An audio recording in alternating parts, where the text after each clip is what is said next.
परमेश्वर की प्यारी आत्माओं से पुनर्निवेदन है, सत्संग प्रारंभ हो रहा है। कृपया सत्संग स्थल पर शांतिपूर्वक विराजमान होकर के श्रद्धा से सत्संग सुने। सत्सही सतगुरुदेव की जय। बंदी छोड़ कबीर परमेश्वर जी की जय। स्वामी रामदेवानंद जी गुरु महाराज जी की जय हो।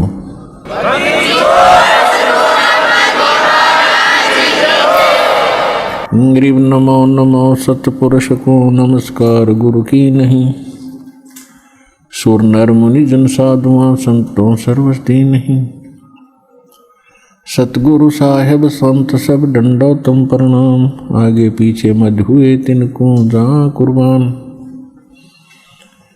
नराकार निर्विषम काल जाल वैभंजनम निर्लेपम निज निर्गुणम अकल अनुबेशुंदनम।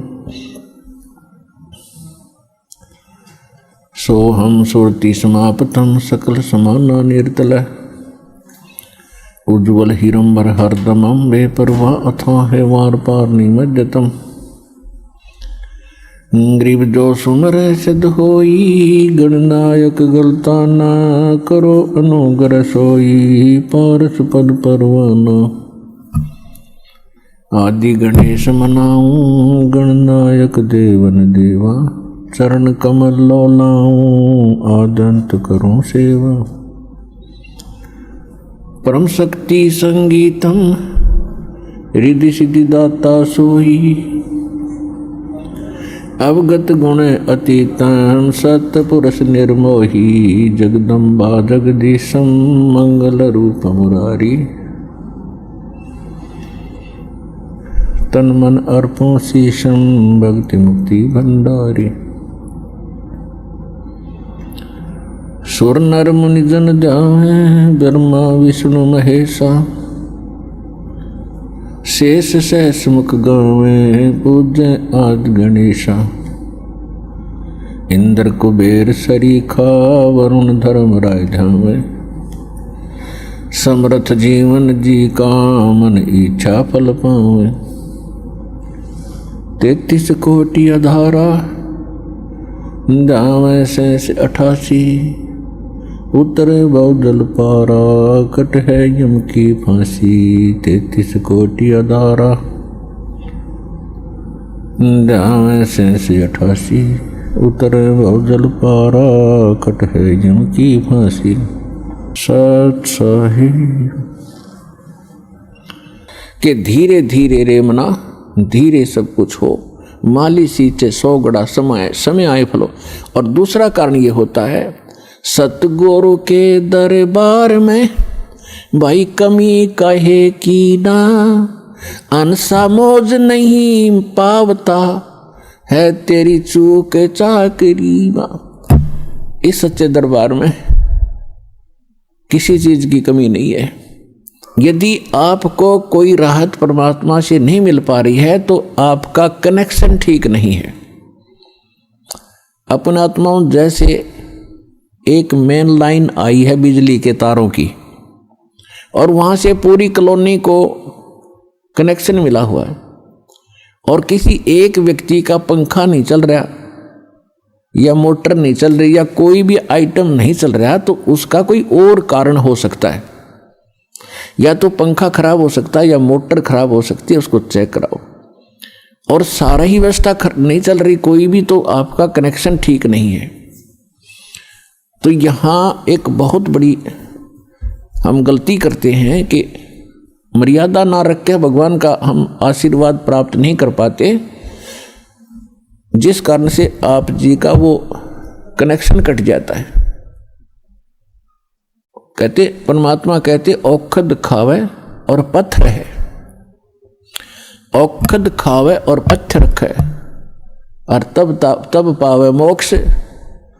जैसे दवाई लेते हैं औषधि लेते हैं तो उसके साथ कुछ परहेज भी होते हैं।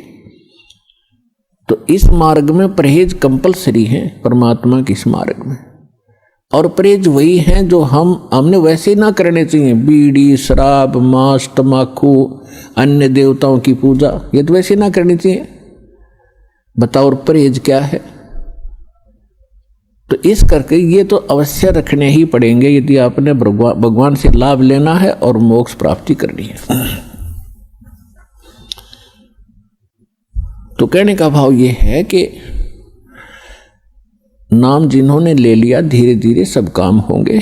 थोड़ा समय दो दाता को, इतने उतावले ना हो। जैसे एक कहता है जी मैंने नाम लिया, मेरा सारे सुख हो गए, तो इसके। और दूसरा कहता है जी मैं 4 बार आ चुका हूँ, अभी तक विशेष राहत मिली नहीं है।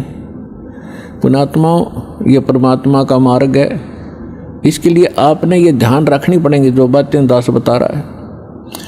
अब जैसे किसी का कोई रोगी है और उसको एक्सीडेंट हो गया किसी का, और उससे ब्लड निकल रहा है, रक्त, और उधर से टांग टूट गई, उस पीड़ा भी बहुत घनी हो रही है, तो डॉक्टर सबसे पहले उस स्थान को ऑपरेशन या किसी कारण से ठीक करेगा जहाँ से ब्लड निकल रहा है। अगर उसका ब्लड निकल गया तो नाश मृत्यु हो जाएगी, और वो उस तरफ ध्यान नहीं देगा कि टांग टूट रही है और ये रो रहा है, चिल्ला रहा है कि मुझे पीड़ा है। डॉक्टर इलाज भी कर रहा है और वो ये सोच रहा है कि डॉक्टर का जानना को नहीं, मैं मर गया, मेरी तो टांग टूट गई। लेकिन डॉक्टर पागल नहीं है। डॉक्टर पहले देख रहा है कि ये करना आवश्यक है, ये टांग तो बाद में जुड़ जाएगी, इस तरह मरा नहीं गा ये। तो इसी प्रकार आपके जिन्होंने दीक्षा ले ली है और जिनके ऊपर कोई ऐसी आपदा आनी है कि आपकी मृत्यु होनी हो, तो पहले परमात्मा उस मृत्यु को रोकेगा, बाकी संसारिक सुख तो फिर आपका ढेर लगा देगा, आपका जीवन एक्सटेंड हो गया था। तो इस बात को आप ध्यान रखना, यह कोई बालकों का लेख नहीं है, और इतने एक मनुष्य जीवन का मिलना हंसी खेल नहीं है। एक सांस भी मनुष्य जीवन की मिलना आपको बालकों का खेल नहीं है, और ये आपको 100-150 वर्ष एक्सटेंड कर देता है। ये परमपिता, ये पूर्ण परमात्मा है। तो पुण्यात्मा, इन बातों पर ध्यान रखना जो दास आपको गाइडलाइन बता रहा है। तो इस प्रकार जिनको राहत नहीं मिल रही है वो ये ना सोचो भगवान का ऑपरेशन चालू नहीं है। आपके उन संकट निवारण के लिए परमात्मा उसी दिन सक्रिय हो जाता है जिस दिन आप इस ज्ञान को पढ़कर या ज्ञान को सुनकर और हृदय से पुकार लेते हो, परमात्मा हम आपके हो लिए, आपके बगैर मुझे कुछ दिखाई नहीं देता है। और कब बुलाओगे उसी दिन से परमात्मा आपको अपना मान लेता है, क्योंकि ये आत्मा का साथी है, आत्मा इसका अंश है। चाहे वो किसी धर्म में है, चाहे किसी मजहब में है, या किसी प्राणी के शरीर में है, कुत्ते गधे सूअर के शरीर में है। तो ये परमात्मा उसी दिन से आपको स्वीकार कर लेता है यदि आप हृदय से पुकारते। और जिस समय नाम ले लेते हो फिर तो बातें खत्म हो जाती है कि आपकी कोई सुनवाई ना हो या आपके संकट दूर ना हो। उसके लिए यही कारण हो जाता है कि परमात्मा पहले वो संकट टालेगा जो तेरी जान को जोखिम करेंगे, आपको जीवन एक्सटेंड करके फिर धीरे धीरे तेरे सारे आपके सभी कार्य, आवश्यक कार्य जो होंगे सारे ठीक करेंगे। देखो ये भक्ति मार्ग है। यदि आप यहाँ आते हो बरवाला आश्रम में, तो आपको सबसे पहले ये उद्देश्य बनाना होगा कि मुझे मोक्ष चाहिए। और जो ये कहते मैं फैक्ट्री लाऊं, मैं मंत्री बनूं, एमएलए बन जाऊं, मेरा आशीर्वाद दे दो गुरुजी, देखो ये आशीर्वाद यहाँ पर आपको नहीं मिलेंगे, क्योंकि ये तो भगवान से दूर करेंगे आपको। और हम ऐसा विष आपको खिला नहीं सकते जो आपका जीवन को हानि कर दे। डॉक्टर ऐसा अनजान नहीं होता। इसका कारण ये है कि जैसे कोठी बंगले आपको दे भी देगा भगवान, तो आप परमात्मा से कोसों दूर होगे। और फिर क्या बताते हैं, सर्व सोने की लंका थी वो रावण से रणधीरम, एक पलक में राज विराजीव जम के पड़े जंजीरम। सारी सोने की लंका बख्श दी थी उसको, सारा लंका सोने की बनाए बैठा था। और उस समय तो कई हजार, 20-20, 30-30 हजार वर्ष की उम्र होती थी।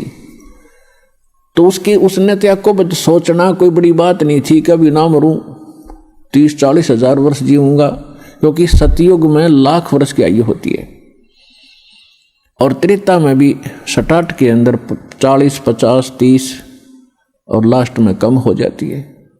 तो रावण के मन में ये खरपतवार पैदा हो जाना, क्या भी नहीं मरूंगा, ठाठ तो कोठी बना ली, दो कोई मंजिल की अटारियां बना रखी हैं, जैसे आजकल ये 20-20, 30-30 मंजिल के बनाते हैं मकान, वो तो 100 मंजिल के बनाए बैठा था, 200 के, इतना कुबद्दी था। और सारे सोने के, ईंट और गारा सोने की, लिपाई सोने की। और उसने भी ये सोच रखा था भी नहीं मरूं, ऐसा बक्कल उतरा, सह परिवार नष्ट हो गया। तो कहने का भाव ये है, परमात्मा कहते हैं कि क्या मांगो कुछ थिर न रहाई, ये देखत नैन चला जग जाई, 1 लख पूत 1.25 लाख नाती, उस रावण के दीवान बाती। परमात्मा कहते क्या मांगो, हमें बताते हैं कि क्या मांगोगे। रावण जितने धनी भी नहीं हो सकते और ऐसे शक्तिशाली सिद्धि युक्त भी तुम नहीं हो सकते। और उसकी क्या दुर्गति हुई और क्या मांगना चाहिए परमात्मा से।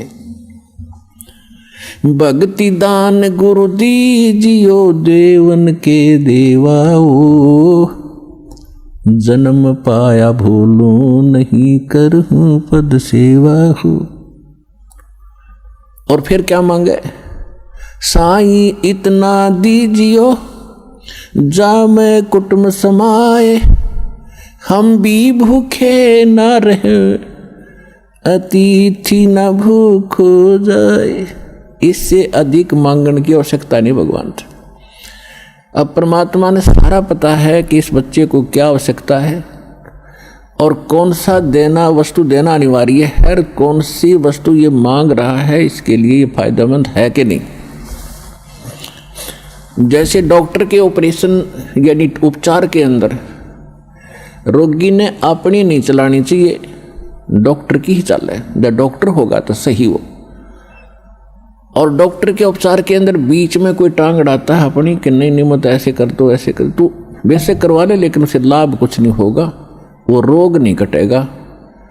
तो इस प्रकार से आप जिस दिन यहाँ आ जाते हो आप उपचाराधीन हैं और आपका रोग कौन सा है, जग सारा रोग यारे, जिन सतगुरु वेद न जान्या, जग सारा रोग यारे। सत साहिब।